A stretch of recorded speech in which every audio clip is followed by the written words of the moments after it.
पिछले 2 वीडियो में हमने समझा था कि जिंक धातु का इलेक्ट्रोड पोटेंशियल कैसे निकालते हैं और उसे कैसे मेज़र कर सकते हैं, लेकिन उसको मेज़र करना हाफ सेल रिएक्शन के द्वारा पॉसिबल नहीं है। अतः एक नई अवधारणा हाइड्रोजन इलेक्ट्रोड की बनाई गई, जिसका कि विभवांतर 0 मान लिया गया और उससे सॉल्ट ब्रिज के द्वारा जोड़कर हम किसी भी धातु का इलेक्ट्रोड पोटेंशियल ज्ञात कर सकते हैं। तो आइए अब समझते हैं इलेक्ट्रोड पोटेंशियल को हम कैसे निकालते हैं। यहाँ पर हम जिंक धातु का इलेक्ट्रोड पोटेंशियल ज्ञात करते हैं।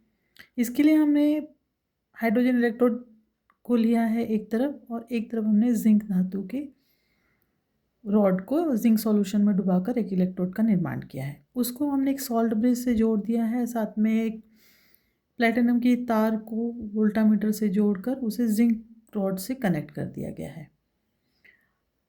इस प्रक्रिया में हाइड्रोजन गैस को हम 25 डिग्री सॉल्यूशन पर हाइड्रोजन इलेक्ट्रोड में प्रवाहित करते हैं।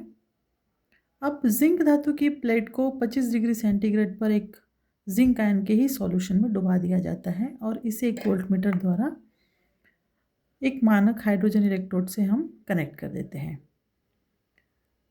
इस समय जिंक का इलेक्ट्रोड पोटेंशियल 0.76 वोल्ट आता है। चूँकि वोल्टामीटर में जो इंडिकेटर होता है वो राइट साइड में मुड़ जाता है, जिससे यह पता चलता है कि विद्युत धारा यानी कि करंट, इलेक्ट्रिसिटी जो है हाइड्रोजन इलेक्ट्रोड से जिंक इलेक्ट्रोड की तरफ बह रही है, अर्थात इलेक्ट्रॉन जिंक इलेक्ट्रोड से हाइड्रोजन इलेक्ट्रोड की ओर जा रहे हैं। इस तरह से जिंक धातु का इलेक्ट्रोड पोटेंशियल हम हाइड्रोजन इलेक्ट्रोड के द्वारा जब नापते हैं तो वो आता है 0.76।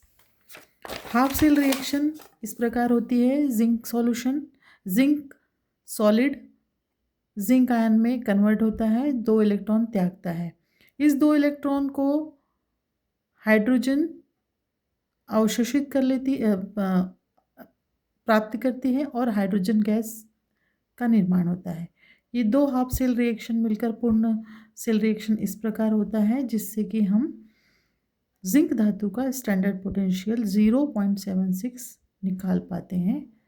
इसे कहते हैं इलेक्ट्रोड पोटेंशियल को ज्ञात करना। इस प्रकार से हम कॉपर का तथा अन्य धातुओं का भी इलेक्ट्रोड पोटेंशियल ज्ञात कर सकते हैं।